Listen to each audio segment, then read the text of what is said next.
அரிசி. இன்னைக்கு எளிய முறையில் சுண்டல் குழம்பு எப்படி வைக்கிறதுன்னு பார்க்கலாம் வாங்க. அரிசி போட்டுக்கலாம். அரிசி 2 கடலைப்பருப்பு,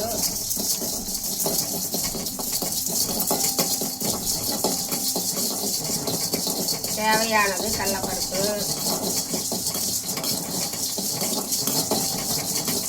தேவையானது சீரகம்,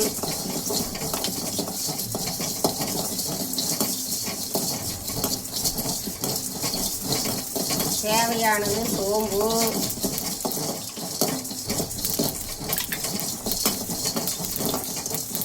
வறுத்தெடுத்து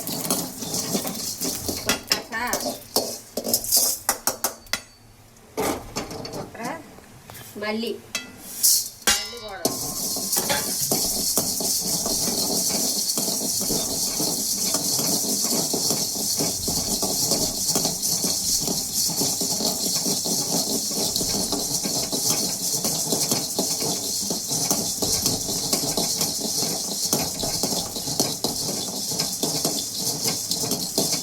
வறுத்தாச்சா இது மிளகா போடணும். மிளகாய் போட்டு எண்ணெய்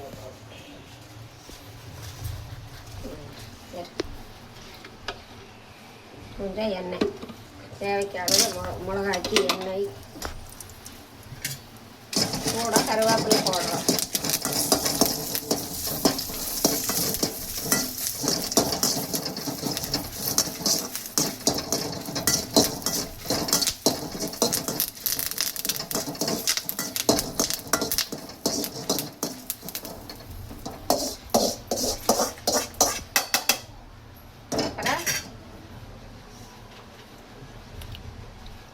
வெங்காயம் போடணும்.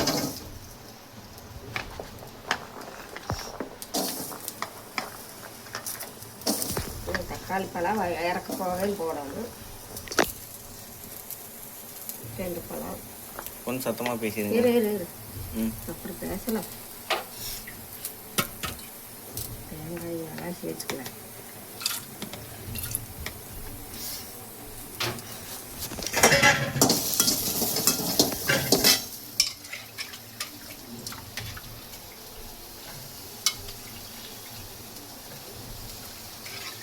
பாருங்க, அந்த தேங்காய் கழுவுன்னு வெள்ளை கலரில் வந்துருக்கு தண்ணி.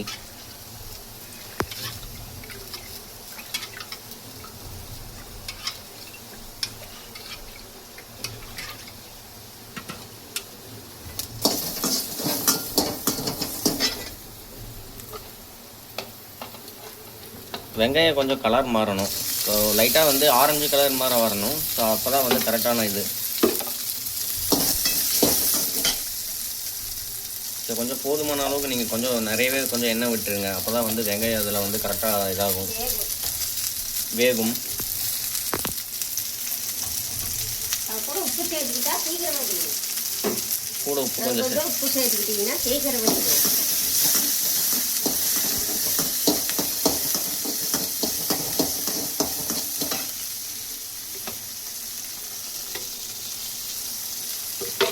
கொஞ்சம் எண்ணெய் ஊற்றியாச்சு மறுபடியும்.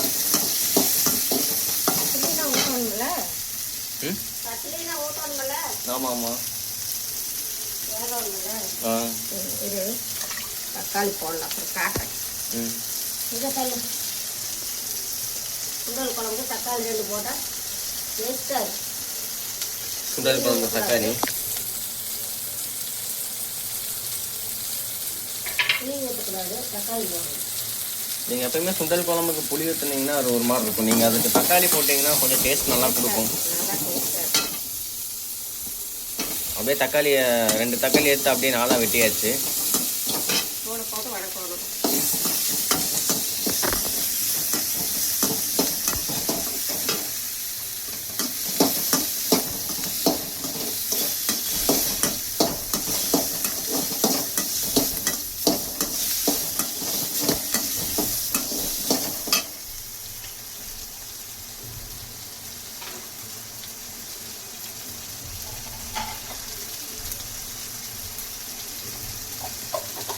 நல்லா வணங்கட்டும். இப்போ உங்களுக்கு பார்த்தீங்கன்னா தெரியும் வெங்காய கலர் கொஞ்சம் மாறிடுச்சு.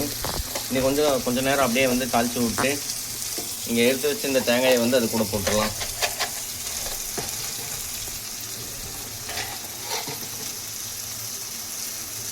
பட்டை கொஞ்சம் போட சொல்லு.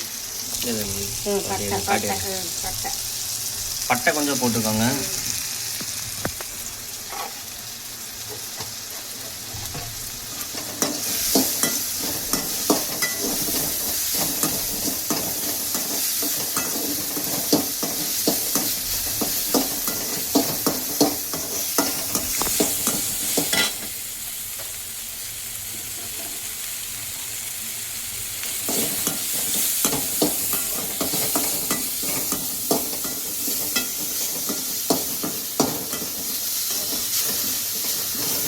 சுண்டல் குழம்புக்கு 2 கத்திரிக்காய் போடணும்.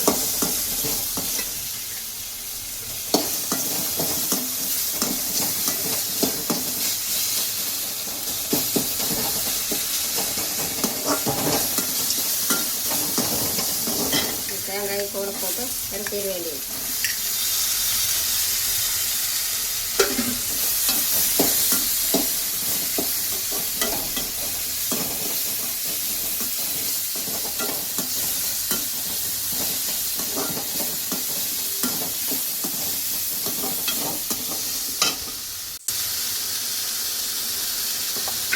மஞ்சள் தூள் கொஞ்சம் சரியா? ஓகே. கொஞ்சம் கலருக்காக மஞ்சள் தூள், அவ்வளோதான். அவ்வளோதான். இப்போ அந்த ஸ்டவ் ஆஃப் பண்ணி வச்சுட்டு நீங்கள் கொஞ்ச நேரம் ஆற வச்சுருங்க. ஆற வச்சு அரைக்கணும்.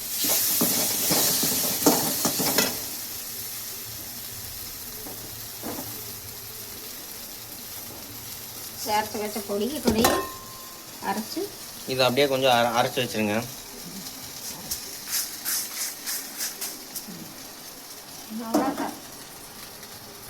ஓகே, இப்போ வந்து இதை அப்படியே கொஞ்சம் அரைச்சிடலாம். அப்படியே வந்து தாளிச்சு வச்சுருந்தோம்ல, ஸோ அந்த அந்த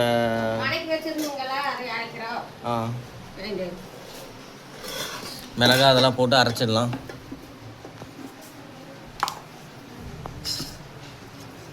இது மூடி வச்சிடலாம். மூடி வச்சுட்டு வச்சிடலாம். ஓகே, இது எல்லாமே வந்து நீங்கள் கொஞ்சம் நல்லா சாஃப்டாக அரைச்சிக்கோங்க. ஸோ அப்போ தான் வந்து நல்லாயிருக்கும். ஓகே, ஒரு செகண்ட். நல்லா அரைச்சிக்கோங்க. நேசி அந்த சுவிட்சை போடு. நேசி அந்த சுவிட்சை போடு.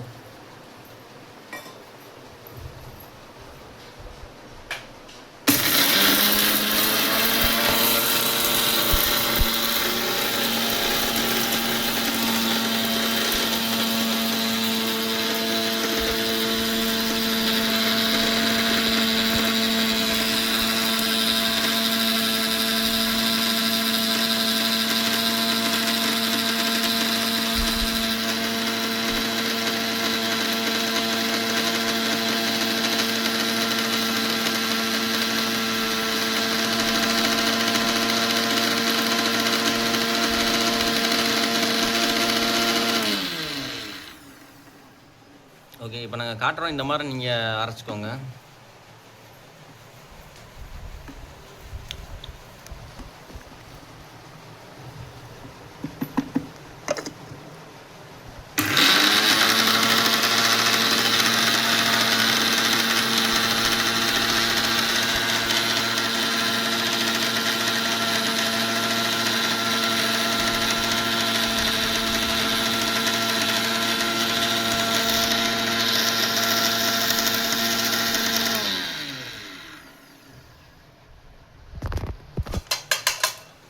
ஓகே, இந்த இது மாதிரி அரைச்சிக்கோங்க. ரொம்ப சாஃப்டாக இருக்கணும். ஸோ அரைச்சது கூடயே நம்ம போட்டுக்கலாம். ஸோ போட்டு மறுபடியும் இதை வந்து மறுபடியும் அரைக்கணும். அப்படியே கொஞ்சம் கலக்கி விட்டுக்கோங்க.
ஓகே, அந்த கொஞ்சம் தண்ணி கொஞ்சம் மிக்ஸ் பண்ணிக்கோங்க. ஸோ அப்போ தான் வந்து அந்த பேஸ்டாட்டம் வரும்.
ஸோ அந்த மாதிரி கொஞ்சம் தண்ணியாட்ட அரைச்சிக்கோங்க. மறுபடியும் கொஞ்சம் தண்ணி விட்டு நீங்கள் அரைச்சிக்கோங்க. ஸோ ரொம்ப சாஃப்டாக இருக்கணும், அந்த பேஸ்டாட்டம் நல்லா இருக்கணும்.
ஓகே, இந்த மாதிரி சாஃப்டாக அரைச்சிக்கோங்க.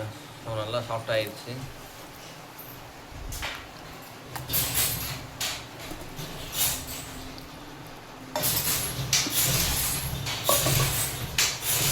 இன்னும் அரைக்கிறாங்க பாட்டி.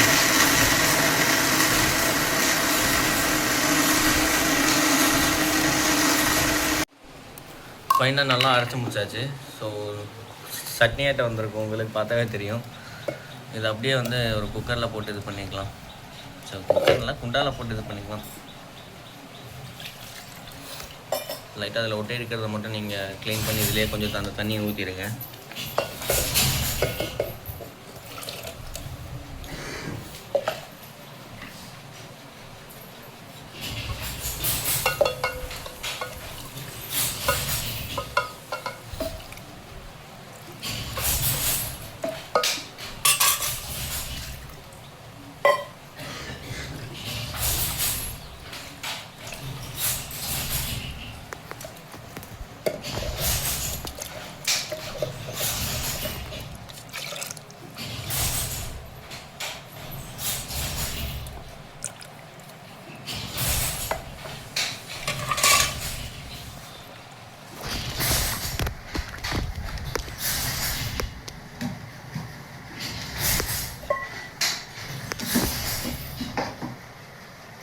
கொஞ்சம் நீங்கள் இதில் தண்ணி கொஞ்சம் சேர்த்திக்கோங்க.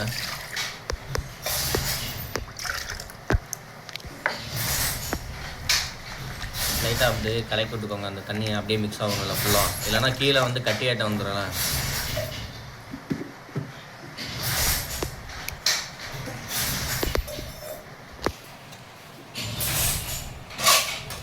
இதில் வந்து கத்திரிக்காய் நீங்கள் சேர்த்திக்கோங்க. சுண்டல் குழம்புல கத்திரிக்காய் சேர்த்துக்கிட்டிங்கன்னா கொஞ்சம் டேஸ்ட்டு நல்லா இருக்கும்.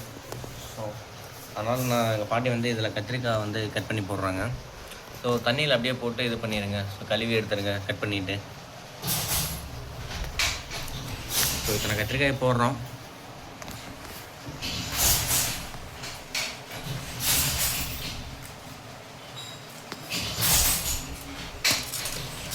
இதை போட்டு பண்ணி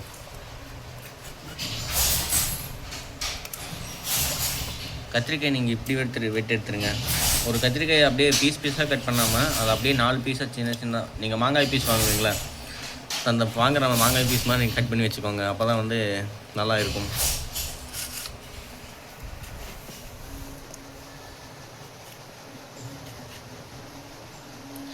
ஏன் பாட்டி கத்திரிக்காய் இதில் போடுறேன்? கத்திரிக்காய் சுண்டல் குழம்பு போடும். ஓ, நல்லா அதுக்கு தனியாக கத்திரிக்காய் குழம்பு வச்சிடலாமே. சுண்டல் குழம்பு வச்சா நல்லா இருக்கும். கத்திரிக்காய் ஊற்றி வச்சா நல்லா இருக்கும். ஆஹா.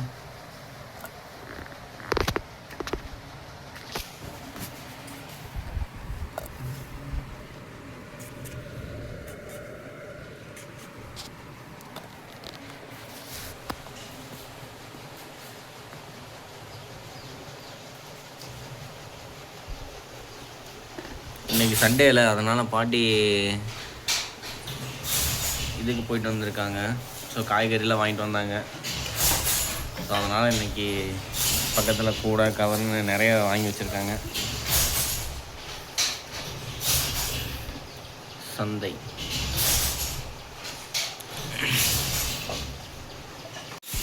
கொஞ்சம் தேவையான அளவு கொஞ்சம் எண்ணெய் விட்டுக்கோங்க. ஏன்னா வந்து கருவேப்பிலை வந்து தாளிக்கணும். ஸோ அதெல்லாம் பண்ணணும். அதனால் கொஞ்சம் எண்ணெயை கொஞ்சம் விட்டுருங்க.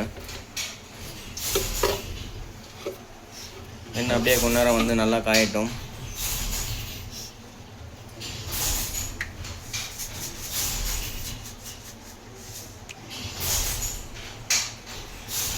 அப்புறம் போதுமான அளவு கடுகு கொஞ்சம்.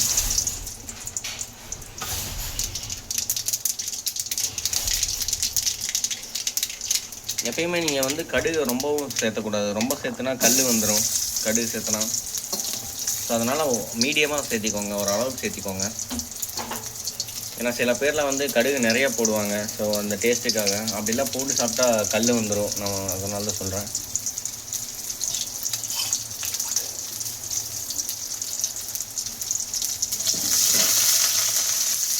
கருவேப்பிலை அப்படியே போட்டுருங்க.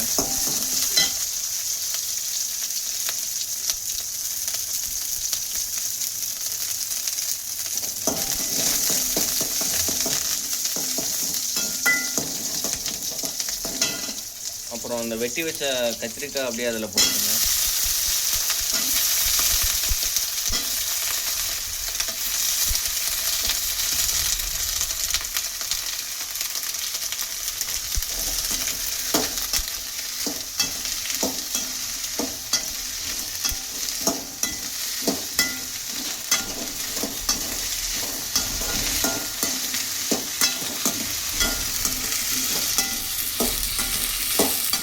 அந்த கத்திரிக்காய் கொஞ்சம் சுண்டுற வரைக்கும் அப்படியே தாளித்து விட்டுருங்க. ஏன்னா பச்சையாக இருக்கக்கூடாதுல்ல. ஸோ அதனால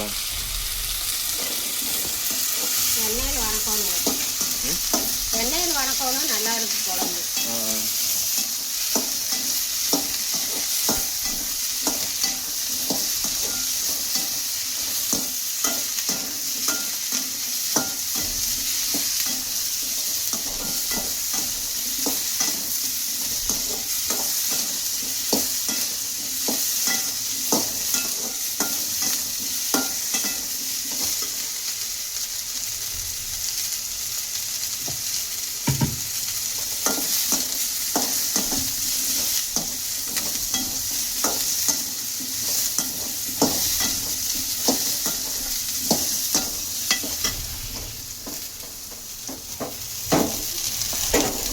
அப்படியே அந்த மிளகு இது தண்ணி போட்டு கலக்கி விட்டுறோம். அப்படியே ஒரு மிக்சியில் போட்டு அரைச்சி தண்ணி கலக்கணும்ல. ஸோ அது கூட போட்டு கலக்கி விட்ருங்க. கலக்கி விட்டு சுண்டல் அப்புறம் போடணும். ஆமாம், கலக்கி விட்டு அதுக்கப்புறம் குழம்பு காஞ்சி விட்டு போட்டுக்கலாம். சுண்டல் எங்கள் பாட்டி கொஞ்ச நேரம் ஊற வச்சுருந்தாங்க. வேவிச்சு எடுத்து வச்சிருக்குது. வேவிச்சு எடுத்து வச்சுருக்கோம். அப்புறம் குழம்பு சேர்த்தே காஞ்சி விட்டு அந்த சுண்டல் எடுத்து போடணும். கடி சரி. அப்புறம் குழம்பு இது பண்ணும்போது பார்த்தீங்கன்னா தேவையான அளவு கொஞ்சம் உப்பு போட்டு நீங்கள் இது பண்ணிக்கோங்க. ஸோ ரொம்ப உப்பு போட்டுறாதீங்க. பத்தலைன்னா கூட அப்புறம் போட்டுக்கலாம். அப்படியே கொஞ்ச நேரம் குழம்பு இதாக இருக்கும். ஓகே. ஸோ வீடியோ வந்து நான் ஸ்கிப் பண்ணிக்கிறேன். கொஞ்ச நேரம் குழம்பு வந்து காயட்டும். ஸோ நான் அதுக்கப்புறம் வந்து எப்படி இதாகுதுன்னு சொல்லிட்டு நான் உங்களுக்கு மறுபடியும் வீடியோ கனெக்ட் பண்ணுறேன். அதோட வீடியோ ஓகே. குழம்பு வந்து நல்லா கொதிக்க ஆரம்பிச்சிருச்சு. ஸோ அந்த டைமில் வந்து சுண்டலை வந்து வேவிச்சு வச்சதை எடுத்து போடுறோம். வேவிச்சு வச்ச சுண்டலை வந்து எடுத்து போடுறோம்.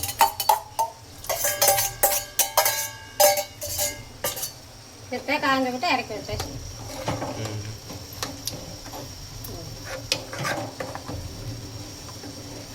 அவ்வளோதான்.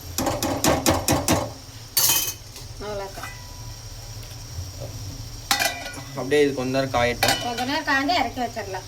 ஓகே. சுண்டல் போட்டதுக்கப்புறம் குழம்பு வந்து நல்லா வந்து கொதிக்க ஆரம்பிச்சிச்சு. இறக்கி வைக்கிறோம். இப்போ இறக்கி வச்சு போகிறாங்க பாட்டி. அவ்வளோதான்.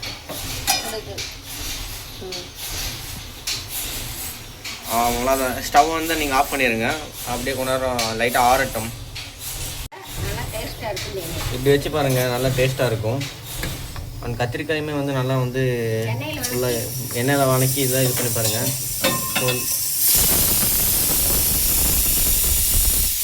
அதுக்குள்ளே பக்கத்தில் இருக்கிற குக்கர் கத்த ஆரம்பிச்சிச்சு. சரி, ஒன்ஸ் நீங்கள் வந்து இந்த மாதிரி ட்ரை பண்ணி பார்த்து நல்லா இருக்கா இல்லையான்னு சொல்லிட்டு கமெண்ட் பண்ணுங்கள். ஸோ இப்படி தான் வந்து எளிய முறையில் வந்து கத்திரிக்காய் அந்த சுண்டல் குழம்பு வந்து பண்ணணும். மறுபடியும் கட்டிகிட்டே இருக்குது. ஸோ இப்படி தான் வந்து எளிய முறையில் வந்து சுண்டல் குழம்பு சுண்டலை கத்திரிக்காயில் போட்டு குழம்பு வைக்கணும். ஸோ இது டேஸ்ட்டு ரொம்ப நல்லாயிருக்கும். ஸோ மறக்காமல் பண்ணி பார்த்து லைக் பண்ணிடுங்க அண்ட் இதை சப்ஸ்கிரைப் பண்ணிடுங்க. சுண்டல் வந்து ராத்திரிக்கே ஊற வைக்கிறோம். ஆமாங்க, சுண்டலை வந்து நைட்டே வந்து ஊற வச்சுருங்க. லைக் பண்ணிடுங்க.